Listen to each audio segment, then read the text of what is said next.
प्रकाशित वाक्य के खुलासा कार्यक्रम में हार्दिक स्वागत है।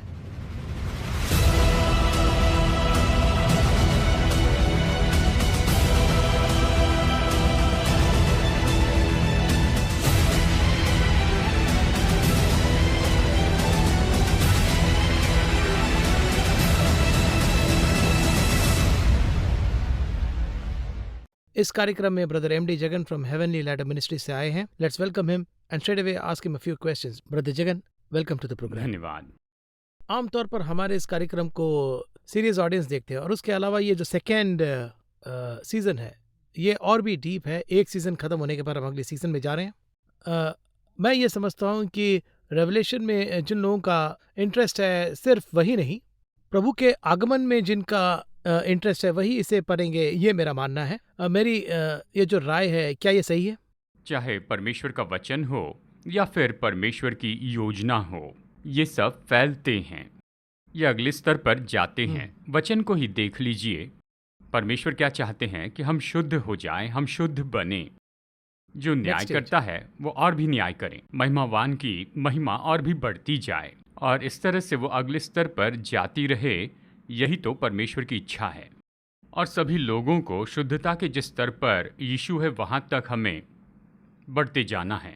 परमेश्वर ने आदम और हवा से कहा फलो फूलो, तो अपेक्षा की कि स्तर पर आ जाएं। किसी भी जगह परमेश्वर ने ये नहीं कहा कि स्तर तक पहुंचकर तुम वहीं पर रुक जाना, नहीं, बढ़ते जाओ।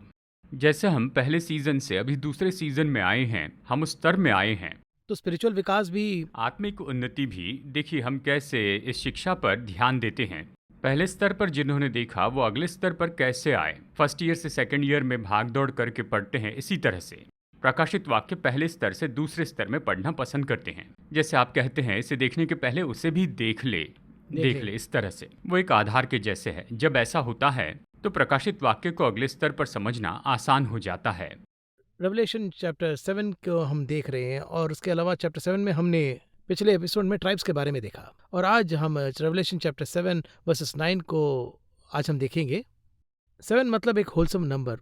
उसके अलावा 9th वर्स से अगर आप देखेंगे तो एक बहुत ही मुख्य टर्निंग पॉइंट है यहाँ पर, अर्थात प्रभु का थ्रोन प्रेजेंस अगर नहीं हो तो वो जा नहीं सकते, ऐसा कहते हैं।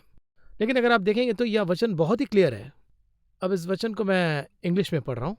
After these things I looked, and behold, a great multitude, which no one could number, of all nations, tribes, people, and tongue, standing before the throne and before the Lamb, clothed with white robes and palm branches in their hands, ऐसा लिखा है। अब इसमें मेरा जो opinion है या फिर सवाल ही समझ लीजिए, standing before the throne and before the lamp. इससे पहले हमने जब बात की, यही रेवल्यूशन में हमने बहुत से विषयों के बारे में बात की, ये जो भीड़ है वहाँ नहीं दिखी। लेकिन अब इस 7th चैप्टर में ये भीड़ आ रही है। तो हमने क्या मिस कर दिया या फिर हमें इसे कैसे समझना चाहिए, यही सवाल है। इस सवाल का जवाब देने के पहले देखिए, आपने एक शब्द सामान्य रूप में कहा 7। ये परिपूर्णता का आंकड़ा है। इस तरह बाइबल के अनुसार 7 नंबर तो बहुत ही महत्वपूर्ण नंबर है। 7 दिनों में सृष्टि बनी। प्रकाशित वाक्य में 7 नंबर महत्वपूर्ण है। जैसे कि 7 पहाड़ियां हैं और फिर हम देखते हैं 7 तारे हैं, 7 आत्माएं हैं, 7 कलीसियाएं हैं, 7 संख्या है, 7 आंखें हैं। इस तरह से बहुत से 7 हैं। जी हाँ, और ये भी 7 चैप्टर में ही होगा। इसलिए मैं कह रहा हूँ 7वां अध्याय तो बहुत ही महत्वपूर्ण है। देखिए यहाँ पर पूर्णता यानी ये तो परिपूर्णता है। अब देखिए 7 में 9वां वचन यानी अध्याय 7 वचन 9 क्या कहता है? हमेशा 9 को परिपूर्ण कहते हैं। इस समय मैं यहाँ पर एक और बात बताना चाहता हूँ। हमारे लिए 7 नंबर या फिर 9 नंबर ये अच्छा है ऐसी बात नहीं है। यानी देखिए ये सब हमारे लिए नहीं है। हमारे लिए सारे नंबर अच्छे नंबर हैं। हर दिन अच्छा दिन है। तो हम यहाँ पर ये कह रहे हैं कि ये जो 7 है ये पूरी तरह से हमारे लिए है। 9 नंबर परिपूर्णता है। अध्याय 7 वचन 9 में हम एक समूह को देखते हैं। पूरे अध्याय में परिपूर्ण जो आंकड़ा है उसमें एक समूह है, वो कहना चाह रहा हूँ। अब देखिए यहाँ पर एक जो समूह है वो तो बहुत ही महत्वपूर्ण समूह है। कैसे, इसे आप जरा सुन लीजिए। इसके अलावा पहले नहीं था। इसके पहले वो नहीं था। यही तो महत्वपूर्ण बात है। यूहन्ना तो अध्याय 1 से ही यहाँ पर 100% प्रकाशन है। अध्याय 1 से ही प्रकाशन शुरू होता है। अब जो होने जा रहा है वो मैं तुझे दिखाता हूँ, इस तरह उसने शुरू में ही कह दिया है। तो जिसे 100% दर्शन के रूप में देख रहा था, ये समूह 7वें अध्याय तक स्वर्ग में दिखा ही नहीं। 4थे अध्याय में स्वर्ग उनके लिए खुल गया। वो खुल गया और वो आत्मा में कहता है, और फिर वहां पर भीतर जाते समय वो इसे 3 स्टेज में देखता है। अब तक वो पहला स्टेज देख रहा था। अगर हम इसे विवरण से बताएं तो निश्चय इसे समझना बहुत ही आसान होगा। जैसे टैबरनेकल था, तंबू था, वहां पर भी 3 भाग हैं। उसमें 3 भाग थे। एक में वेदी थी, फिर पवित्र स्थान और फिर महापवित्र स्थान। और इसलिए हम कहते हैं वेदी और फिर पवित्र स्थान और फिर महापवित्र स्थान, इस तरह कहते हैं। वेदी के नीचे अध्याय 6 में हमने यहाँ पर एक समूह को देखा है। यानी देखिए, ये तो 5वीं मुहर के समय हमने यहाँ पर देखा है। तो वेदी के नीचे का समूह, और इनके बारे में यहाँ पर कहा गया है कि ये तो सिंहासन के पास है, उस मेमने के पास है, द मोस्ट होली प्लेस, महापवित्र स्थान। अगर हम तंबू में देखें तो ये जो सिंहासन है वो किस जगह पर है? महापवित्र स्थान में है। ये लोग वहां पर खड़े हैं, ये उन दोनों के बीच में खड़े हैं। अगर आप इस समूह को देखें तो ये लोग सिंहासन के पास में खड़े हैं। यूहन्ना जब देखता है तो वो वहां पर नहीं है। वहां वो 24 प्राचीनों को देखता है, वहां पर वो सिंहासन देखता है, वहां पर वो मेघधनुष देखता है, वहां 7 आत्माओं को देखता है, आंखों को देखता है, 4 प्राणियों को देखता है, 4 प्राणियों को देखता है, सबको देखता है, लेकिन ये समूह वहां पर नहीं होता है। देखिए, 4थे अध्याय में वो नहीं दिखते हैं। 7वें अध्याय में उसी सीन को वापस देखता है, वहां पर ये समूह होता है। यानी हम इसे यहाँ पर समझ सकते हैं, 6ठे अध्याय तक ये समूह वहां पर नहीं है, लेकिन 7वें अध्याय में ये हैं। तब तक वो स्वर्ग में नहीं हैं। 7वें अध्याय में हम देखते हैं कि वे वहां पर समूह में खड़े हैं। यानी 6ठी मुहर होने के बाद 7वीं मुहर खुलने के पहले अचानक ये समूह भीतर आता है। ये समूह कौन है? ये हमारे लिए मुख्य बात है, मैं यही कह रहा हूँ। तो इसमें एक विषय अच्छे से समझना होगा। ये लोग 6ठी मुहर खुलने तक स्वर्ग में आए नहीं थे। हम पहले से क्या देख रहे हैं कि 6ठी मुहर तक जो है कलीसिया पृथ्वी पर है। 8वें अध्याय में 7वीं मुहर शुरू होती है, उसे हम क्लेश काल कहते हैं। यानी अच्छे से देखें तो आकाश में ये हो रहा है, वो हो रहा है, सब हो रहा है। और क्लेश काल शुरू होने के पहले ये लोग वहां पर होते हैं। 6ठी मुहर खत्म होने पर 7वीं मुहर शुरू होने के पहले उस बीच प्रवेश करने वाले ये लोग हैं। ये जो समूह है कौन है? देखिए, इस समूह के बारे में बहुत से लोगों के अपने अपने अंडरस्टैंडिंग है और हर एक के पीछे उनका कारण है। हमारी बातें कौन सी अंडरस्टैंडिंग? यानी देखिए, हम जो कह रहे हैं उसे अच्छे से समझे नहीं। प्रकाशित वाक्य को समझने के लिए छोटी छोटी बातें महत्वपूर्ण हैं, उन्हें नहीं छोड़ सकते हैं। अब देखिए, इनके बारे में यहाँ पर ये कहता है, इनके बारे में कहा है, इन्होंने अपने अपने वस्त्र मेमने के लहू से धोकर श्वेत किए हैं। यीशु मसीह के लहू में इन्होंने अपने वस्त्रों को धोकर उसे श्वेत किया है। इसका अर्थ क्या है? देखिए, ये तो मसीह की मृत्यु के बाद में आए हैं, यही अर्थ है। यीशु मसीह ने अपना लहू बहाया और तभी तो इनके वस्त्र धोए गए। यानी यीशु की मृत्यु के बाद आए हुए लोग। तो फिर ये कौन है? पुराने नियम के पवित्र लोग नहीं हैं। यीशु मसीह की मृत्यु के पहले उसके लहू से ये अपने वस्त्र नहीं धो सकते थे। पहले तो केवल मेमना ही था। वचन स्पष्ट बताता है, इन्होंने अपने अपने वस्त्र मेमने के लहू में देखिए वचन 14 क्या कहता है, इन्होंने अपने अपने वस्त्र मेमने के लहू में धोकर श्वेत किए हैं। यानी ये तो यीशु की मृत्यु के बाद में आए हैं। नंबर 1 बहुत ही महत्वपूर्ण है। नंबर 2, ये क्लेश काल के पहले आए हैं, बिफोर ट्रिबुलेशन, पहले थे। अब ऐसे समय में ये कौन है? ये सवाल है। इसमें सबसे आश्चर्यचकित करने वाली बात कि अगर इसे देखें तो यूहन्ना खुद कहता है कि ये लोग कौन हैं। ये सबसे जरूरी सवाल था। प्राचीन उससे ये पूछता है, क्या तुम्हें पता है ये लोग कौन हैं? तब यूहन्ना कहता है, मुझे पता नहीं कि ये कौन है। इसका क्या अर्थ है? इससे हमें क्या समझना होगा? यूहन्ना जो कि प्रेरित था, उस समय के भविष्यवक्ताओं से नजर बचा के उसे लाया गया। तो देखिए, ये जो समूह है इसे पहला फल कहा गया है। अगर इसे और भी आसानी से कहना चाहे तो रैप्चर कहेंगे, कलीसिया का उठाया जाना। उठाए जाने के बाद में ये लोग वहां पर आते हैं, ये अर्थ है। ऐसा क्यों कहे तो पुराने नियम के पवित्र लोग वेदी के पास में है, इस बात को हमने देखा है। अध्याय 6 में हमने देखा वो वेदी के पास हैं। तो ये पुराने नियम के पवित्र लोग नहीं हैं। ठीक है, इसमें एक शब्द है जिसके बारे में हम बाद में बात कर सकते हैं। क्या ये लोग क्लेशकाल में आए हैं? नहीं, ये क्लेशकाल में नहीं आए हैं। क्लेशकाल तो 8वें अध्याय से शुरू होता है, ये उसके पहले आ गए। और इसीलिए ये तो कलीसिया का रैप्चर है। ये रैप्चर में उठाया हुआ समूह है, ये तो कलीसिया का उठाया जाना है। अब देखिए यहाँ पर वो लोग हैं, यहाँ पर इन्हीं के बारे में कहा है, यानी कलीसिया के उठाए जाने के बाद इस समूह के बारे में यहाँ पर बताया गया है।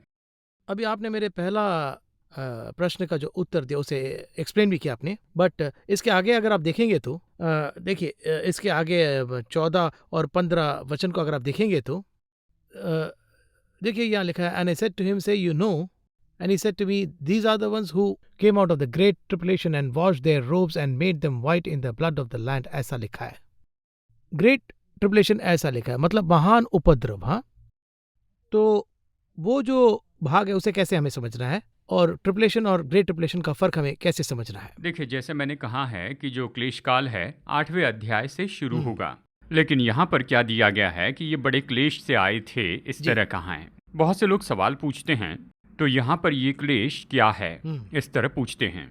एक बात समझनी होगी, ये क्लेश जो है वो तो यीशु मसीह के समय से हो रहा है।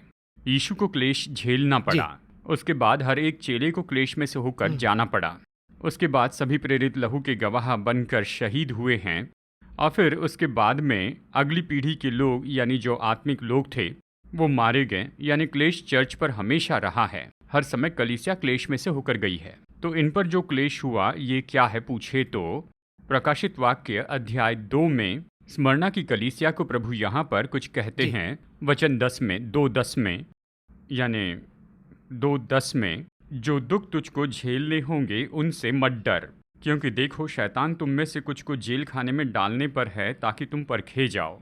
तुम्हें 10 दिन तक क्लेश उठाना होगा, प्राण देने तक विश्वासी रहे तो मैं तुझे जीवन का मुकुट दूंगा, ये कहता है। 10 दिन। जी हाँ, देखिए ये तो स्मरणा की कलीसिया के बारे में दिया गया है। तो क्लेश तो पहले से ही है, लगातार उपद्रव। क्लेश तो है, हर एक समय काल में है, बस उस क्लेश की जो मात्रा है और उसका स्वभाव बदलेगा। स्वभाव क्या है, एक समय काल में क्लेश शारीरिक रूप में बहुत ज्यादा हो जाता है, तो कुछ जगह पर शारीरिक क्लेश नहीं पर आत्मिक क्लेश होता है। क्योंकि जब पौलुस यहाँ पर कहता है हमें केवल मांस और लहू से ही नहीं परंतु आकाश के अंधकार की सेना और प्रधानों से क्लेश होगा, इस तरह कहता है। इसलिए कहता हूँ केवल शारीरिक ही नहीं आत्मिक रूप में भी हम पर होता है, क्लेश होता है। अगर आप इसे बहुत ही ध्यान से देखें तो सन 1920 के बाद के समय को देखें, मसीह लोगों पर बड़ा क्लेश हुआ। रिचर्ड वुमरॉन, इनकी गवाही हम सब जानते हैं। उस समय उन्हें बहुत ही क्लेश दिया गया, काल कोठरी में अंधेरे कमरे में उन्हें डाल दिया गया और फिर इतने क्लेश का सामना किया गया। उन्होंने बहुत सी चीज़ों का सामना किया। और देखिए पहली सदी में भी इतना क्लेश हुआ था, यानी देखिए यूहन्ना के बाद पॉलीक्रॉफ, रोमी साम्राज्य के समय में वहाँ पर सभी को क्लेश हुआ था। ये तो उस समय ज़्यादा आत्मिक नहीं था लेकिन शारीरिक क्लेश होता था। एट द सेम टाइम अभी हमें ही लीजिए, हम पर कोई क्लेश नहीं हो रहा है, यानी वैसे हमें बंदी नहीं बनाया जा रहा है। ये शारीरिक क्लेश नहीं है लेकिन ये तो आत्मिक क्लेश है। हम इसे पार करके निकलने की कितनी भी कोशिश करें, देखिए यूहन्ना कहता है शरीर की अभिलाषा, आंखों की अभिलाषा, जीविका का घमंड, ये तो इस दुनिया में केवल शैतान की ओर से है। और शैतान केवल शारीरिक क्लेश देगा इस तरह से हम नहीं कह सकते हैं, वह आत्मिक क्लेश भी देता है। तो अब देखिए अय्यूब को ही लीजिए, अय्यूब के ऊपर जो आया था शारीरिक क्लेश था, और फिर उसके बाद स्पिरिचुअल आत्मिक क्लेश, मेंटली टॉर्चर। पहले तो सब कुछ चला गया और अब वो बैठा है तो उसके दोस्त आते हैं, तो ये क्या सोचता है, दिलासा देंगे, वो शांति देने आए होंगे। लेकिन आश्चर्य की बात है 7 दिन तक वो उससे बात किए बिना ही बैठे थे उपवास में। हम इस पर पूरा विश्वास करेंगे क्योंकि 7 दिन तक वो व्यक्ति सामने बैठे थे। 7 दिन के बाद जब वो बात करते हैं तो यही आत्मिक क्लेश है। ये क्यों आया, इस तरह सोचने लगा। एक तरफ पत्नी की बातें थी और एक तरफ दोस्तों की बातें। अब तक उसने सब संभाल लिया, अय्यूब ने शारीरिक क्लेश संभाल लिया पर क्या संभाल नहीं पाया, ये जो इस तरह का आत्मिक यानी मेंटल टॉर्चर ये नहीं संभाल पाया। इसलिए कहता हूँ शरीर की चोट तो ठीक हो जाएगी लेकिन कहीं भी बातें हमेशा याद रहेगी। वैसे ही क्लेश भी कई तरह के होते हैं। हम शारीरिक क्लेश को भी झेल लेंगे, उसमें सच्चे रहेंगे, परमेश्वर के साथ बलवान रहेंगे, ऐसा सोच के सब रह सकते हैं। लेकिन आप जरा आत्मिक क्लेश को देखिए, इससे बहुत से लोग जख्मी हुए हैं। इसलिए कलीसिया में हर समय हर तरह का क्लेश होता रहा है। तो फिर क्यों एंटी क्राइस्ट के समय में ही क्लेश के बारे में इतना बढ़ा चढ़ा कर कहते हैं? अभी जो है क्या वो क्लेश नहीं है? बहुत से लोग कहते हैं एंटी क्राइस्ट के समय ज़्यादा क्लेश होगा। क्लेश काल महाक्लेश काल, बड़ा क्लेश काल, ट्रिबुलेशन, ग्रेट ट्रिबुलेशन, इस तरह कहता है। तो फिर क्या ये सब क्लेश नहीं है? रोमी साम्राज्य में क्या यीशु को क्लेश नहीं दिया गया? क्या लोगों को जंगली पशुओं के सामने नहीं फेंका गया? ये सब जो है वो तो 11 में स्पष्ट बताया गया है। अब देखिए यहाँ पर इसे क्लेश क्यों नहीं कहा गया है। एंटीक्राइस्ट का समय 3.5 साल, कुल 7 साल का है। क्लेश काल 3.5 साल, महाक्लेश काल 3.5 साल। ये 3.5 वो 3.5, यानी पहला जो है वो तो सभा का है और फिर अगला जो है वो तो इस्राएल का है।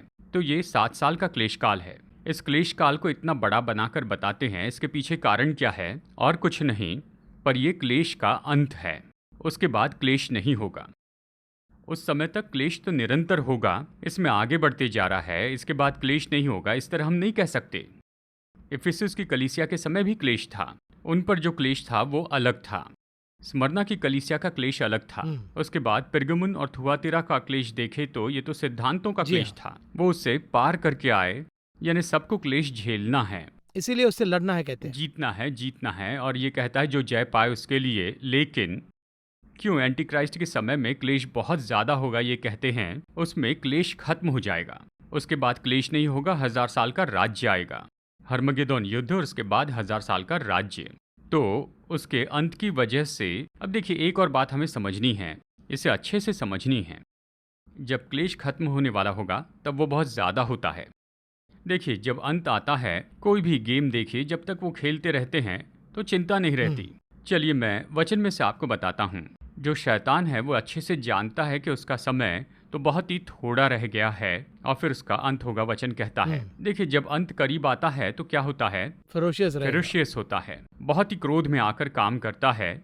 और इसलिए मैं ये कहता हूँ, इसलिए कि ख्रिस्त विरोधी के समय में क्लेश सबसे ज़्यादा होगा। अगर आप ये पूछते हैं, यानी अब तक जितने भी आए थे वो तो शैतान के दूत थे। दूत इसीलिए कह रहा हूँ, यानी वो तो शैतान की बात सुनकर काम करते थे जी। जैसे कि बहुत से तानाशाह आए हैं, हिटलर जैसे, और हिटलर के बाद भी बहुत से लोग आए हैं, वो मनमर्जी करते थे। तब से लेकर रोमी साम्राज्य के समय तक, यानी चाहे ये बात हो या फिर इसके पहले के समय काल की बात हो, ये सब जो है ये शैतान का किया धरा है। जब आप इसे देखें कि शैतान घुस गया ये कहता है, लेकिन केवल एक ही को शैतान का पुत्र कहा गया है। दूसरा थिस्सलुनीकी अध्याय 2 में पढ़े तो तीसरे वचन में पाप का पुरुष अर्थात विनाश का पुत्र। तो फिर देखिए इतने लोग शैतान की संस्था वाले हैं, मान लीजिए, यानी वो शैतान की सभा के हैं, लेकिन उसका पुत्र आने वाला है। देखिए आदम से लेकर यीशु के आने तक परमेश्वर के लोगों ने प्रचार किया, लेकिन यीशु ने आकर अपना काम पूरा किया। अब देखिए इसमें क्या है, डिफरेंस है। इतने लोगों ने जो कुछ भी किया उसमें सफलता नहीं पाई, पर यीशु ने सफलता पाई। यीशु ऊंचाई पर पहुंचते हैं बिल्कुल उसी तरह से, यानी पिछले 6000 साल से संसार में जितना भी क्लेश हुआ है वो तो शैतान के द्वारा हुआ है, लेकिन शैतान का जो पुत्र है वो क्लेश की ऊंचाई तक पहुंचेगा, वो है एंटी क्राइस्ट, और तभी उसे क्लेश काल की चोटी कहते हैं। तो वो क्लेश अलग है, ये क्लेश अलग है। ये तो सबसे बड़ा क्लेश होगा जिसमें कितने तो भी लोग जलाए जाएंगे, काट दिए जाएंगे, दफनाए जाएंगे, कितने तो भी लोग इसमें कष्ट भोगेंगे। ये सब जो है उसके बाद आकर यहाँ खड़े हुए, इसलिए ये बड़े क्लेश में से आए हैं, इस तरह से इनके बारे में कहा गया है। तो इस क्लेश काल के पहले ही सिंहासन के सामने स्वर्ग में परमेश्वर के सामने एक समूह खड़ा है। क्लेश काल अध्याय 8 में शुरू होता है। तो ये कलीसिया के उठाए जाने वाले एक मुख्य भाग का समूह है। तो आपके मुताबिक अभी चर्च इन सब बातों को स्वीकार करेगी या इसके आगे भी और कुछ है क्या? ये सवाल पैदा होता है, इसे हम कैसे समझेंगे? देखिए अभी यहाँ पर जो लोग खड़े हैं उनके बारे में कहा है कि ये लाखों लोग वहाँ पर खड़े हैं, और यहाँ कोई संख्या नहीं बताई गई है। ऐसा है कि इसके बाद जब मैंने देखा, यानी सभी जगह से, सभी कुलों से, सभी भाषा से, सभी देशों से उन्हें लाया गया था, यानी क्योंकि इसके पहले संख्या है 1,44,000 यहूदी इसराइली वहाँ लोग। पे संख्या है, यहाँ पर नहीं है। यहाँ जो है उनकी गिनती नहीं हो सकती है, ऐसी भीड़ जिसे कोई गिन नहीं सकता है। देखिए अगर इनकी संख्या होती तो आप क्या सोचते? वो तो फिर से देखिए एक बार मैं किसी कलीसिया में इसके बारे में बता रहा था तो किसी ने मुझे इस तरह उत्तर दिया कि वो अपना एक अलग ग्रुप बनाते। तो संख्या कितनी थी ये परमेश्वर ने नहीं बताई। भीड़ जिसकी गिनती नहीं हो सकती थी, सभी कुल से, सभी भाषाओं से, ओपन फॉर ऑल, यानी ये कलीसिया थी। और इसके बाद में आएगा इसराइल, 12 ट्राइब्स। जी पर हाँ। यहाँ पर कलीसिया है। तो जब कलीसिया उठा ली जाएगी, वो यहाँ आते हैं, तो क्या सारी कलीसियाँ आ जाएगी? जो भी हैं सभी आ जाएंगे। इसके बाद कोई कलीसिया बचेगी नहीं, ऐसा कहेंगे तो ऐसा नहीं कहा है। देखिए, यहाँ पर जो भी रैप्चर के लिए हकदार होंगे केवल उन्हें ही उठाया जाएगा, केवल वही रैप्चर में उठाए जाएंगे। तो फिर यहाँ पर रहने वालों की अवधि कितने समय की अगर इस तरह पूछते हैं, यीशु मसीह जब मरे और फिर जी उठे उस समय से लेकर चर्च का समय जब से शुरू हुआ वहाँ से रैप्चर तक, यानी तब तक जितने उसमें मरे थे, वचन यही कहता है, पहला थिस्सलुनीके 4:16, यीशु मसीह में जो मरे और फिर उसके बाद जिंदा यानी हम लोग, पहले वो फिर हम सब उठाए जाएंगे और हम सब एक समूह के रूप में परमेश्वर के सिंहासन के सामने खड़े होंगे। इसके पहले का समूह तो वेदी में था, सिंहासन में नहीं, इस तरह कहा है, वेदी के पास है। पर ये समूह तो सिंहासन के पास खड़े हैं, स्वर्ग में खड़े होंगे। अब ये जो समूह है ये कब आएगा? ये तो यीशु की मृत्यु के बाद आएगा, यानी तब से आगमन तक, क्लेश काल के पहले तक उसमें जो मरे हैं। यही तो इसका क्राइटेरिया है, बहुत महत्वपूर्ण है। पहला थिस्सलुनीके 4:11-17 में यहाँ बताया गया है, जो मसीह में मरे हैं वो पहले उठाए जाएंगे, उसके बाद हम जो जीवित हैं, यही इसका अर्थ है। विश्वासी उठाए जाएंगे मतलब सभी लोग। Correct. जो मसीह में मरे, इसका ये अर्थ नहीं कि जो ईसाई लोग मरे हैं, पर जो यीशु पर विश्वास करते हैं और उस विश्वास में मरे हैं, उन्हें यीशु में जीना होगा। तो आपके कहने के मुताबिक एक क्रिश्चियन का मतलब doesn't qualify that he is in Christ when he dies, ऐसा कह सकते हैं क्या? देखिए, यहाँ पर थोड़ा स्पष्ट और गहराई से मैं कहना चाहूंगा, ओपनली, खुले रूप में कहूंगा, Christ never came to form a religion. ये सबसे महत्वपूर्ण है, इसे समझना है। ये समझना होगा कि यीशु मसीह जो है वो किसी धर्म की स्थापना करने के लिए आए ही नहीं थे। क्राइस्ट ओपन टू ऑल, सभी का उद्धार करने के लिए वो आए। यीशु मसीह का लहू सारे पापों को क्षमा करता है, पृथ्वी को छुड़ाने, जगत का उद्धार करता, यही उसका नाम है। कुछ लोग जो उसे अपनाते हैं वो मसीह नाम रख लेते हैं, जैसे हम जानते हैं, और इसी के बाद में ऐसे ईसाइयों ने ईसाइयत इस तरह से बना ली। जानते हैं, उन्होंने फॉर्म नहीं किया, प्रभु ने नहीं बनाई। हमें यीशु में रहना होगा, उसके उपदेश में रहना होगा, उसके अनुसार जीना होगा। हमारे मरने तक हमें उसकी शिक्षाओं का पालन करना होगा, जीवन भर उसे मानना होगा। यहाँ पर जितने भी लोग हैं उन सभी को पहले हमें यीशु मसीह में जीना होगा, और दूसरी बात, जो जीवित और बचे हुए वो उठाए जाएंगे, यानी इस तरह से कहता है। जी हाँ। अब यहाँ पर एक आखिरी सवाल, क्योंकि टाइम शॉर्ट है। 16th, अगर आप 16वां वचन को देखेंगे तो यहाँ पर लिखा है, they shall neither hunger any more not thirst any more, the sun shall not strike them nor any heat, ऐसा लिखा है। इसके आगे अगर आप देखेंगे तो, for the lamb who is in the midst of the throne will shepherd them and lead them to living fountain of water and God will wipe away every tears from their eyes, ऐसा लिखा है। अब मेरा सवाल यह है कि already वहाँ पहुँच चुके हैं, तो वाइप योर टीयर क्यों लिखा है? इसे कैसे समझना है हमें? क्योंकि परलोक जो है वो एक अलग ही जगह है। हाँ, तो यहाँ वो स्पेसिफिकली क्यों दिया गया है? कारण क्या है? अब आंसू जो है वो आपकी दृष्टि में आंसू क्या है? दुख झेलने को आंसू कहते हैं। मेरी नज़र में खुशी है। खुशी के आंसू होते हैं ना? खुशी के आंसू तो है ही जी, बट आमतौर पर आंसू का मतलब हम इस तरह की दिमाग सोच ऐसे सकते काम हैं। करता है। ओके। क्योंकि भूख भी नहीं है, हाँ। प्यास भी नहीं है, थकान नहीं, तो दुख कौन सा है? बढ़िया सवाल। क्योंकि देखिए, इन्हीं कारणों पर मैंने भूमि में इतना दुख झेला है।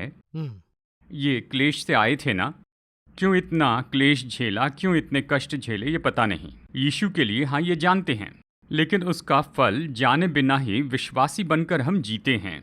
हम तो स्वर्ग में जाएंगे, स्वर्ग में सब खुशी होगी, हम वहाँ पर जाएंगे, इस तरह से हम गीत गाते हैं, इस तरह से कहते हैं, लेकिन अब तक मैंने उसे अपनी आंखों से नहीं देखा है। मुझे जो दिखाई देता है उसमें मैं इसे नहीं देख सकता हूँ। ये सब तो केवल विश्वास पर है। वो विश्वास जब सच बनता है तो जब उससे भी 1000 गुना ये होगा। देखिए, वचन कहता है, उसने हमारे लिए जो रखा है उसे हमारी आंखों ने नहीं देखा, उसे हमारे कानों ने नहीं सुना, और ना ही वो बात मनुष्य के चित्त में उतरी। उस स्वर्गलोक को बाइबल के बिना कोई समझ ही नहीं सकता है। देखिए, मैं किसी को निराश नहीं करना चाहता हूँ। बाइबल में जिस स्वर्ग के बारे में बताया गया है उसे कोई भी समझा कर बता नहीं सकता। जब हम वहाँ पर जाएंगे, उसे देखेंगे, तभी समझ पाएंगे। और इसीलिए इतनी बड़ी चीज़ के लिए हर एक क्लेश तो छोटे दिखते हैं। अब जो कष्ट हैं, जो मुश्किलें हैं, उस समय आपको दिखेंगी ही नहीं, लेकिन जो हासिल हुआ, जब आप उसे देखेंगे तो ये इतना बड़ा फल दिखेगा, और इसलिए आंखों से आंसू बहेंगे। वो आंसू तो खुशी के होंगे। स्वर्ग में आंसू, यानी देखिए वचन स्पष्ट कहता है, दुख नहीं, जी। परेशानी नहीं, कुछ नहीं। स्वर्ग में स्त्री नहीं, पुरुष नहीं। जब खुशी के आंसू बहेंगे तो उस समय कौन आंसू पोंछेगा? अब तक जो भी क्लेश हुआ सब धोया जाएगा, और ये सब वहां पर अनंत जीवन में होंगे। यानी ये जो अनंत जीवन है, यानी इसके बाद मैं हमेशा खुशी में रहूंगा, इसके बाद दुख नहीं आएगा, ये नहीं कहते। जी। ये नहीं कहते इस जीवन में समस्या नहीं होगी, जी। लेकिन स्वर्ग में कोई समस्या नहीं होगी। यही तो यहाँ पर बताया गया है। हमें वहाँ पर जाना है, और यही परमेश्वर की योजना जी हाँ। है, इसलिए ये सब हो रहा है। इस समूह को हम सब तैयार कर रहे हैं, और इसलिए देखिए 7वें अध्याय तक हर एक बात पर जोर देना है। रेफरेंस के लिए इसे बार बार देखना होगा। 7वें अध्याय तक बहुत कुछ बताया गया, इसका कारण तो क्या आप है। हाँ जी हाँ, वो इम्पोर्टेंस के लिए आप कह रहे हाँ, हैं। देखिए 7वें अध्याय में ही हमारा अंत है, एंड है। और इसके बाद अलग ही कहानी आपके है। कहने के मुताबिक तो हमारा एंड जो है वो वहाँ जाने के लिए हमारा जो स्पिरिट है वो उतावला रहता है। उसे हम उच्च स्तर का स्पिरिचुअलिटी कह सकते हैं हाँ, क्या? वही जाना चाहिए। जैसे हिरनी पानी के लिए हाफती, वैसे मैं तेरे लिए हाफता हूँ। अगर इस बात को हम समझ लेते हैं तो ये जी। अच्छा है। बहुत बहुत धन्यवाद ब्रदर जगन, हमने बहुत सारे विषयों के बारे में डीपली बात की। इस कार्यक्रम में आकर एक्सप्लेन करने के लिए बहुत बहुत धन्यवाद। अगला जो विषय है उसमें एक और इंटरेस्टिंग विषय को देखेंगे। इस कार्यक्रम में आने के लिए धन्यवाद। नमस्कार।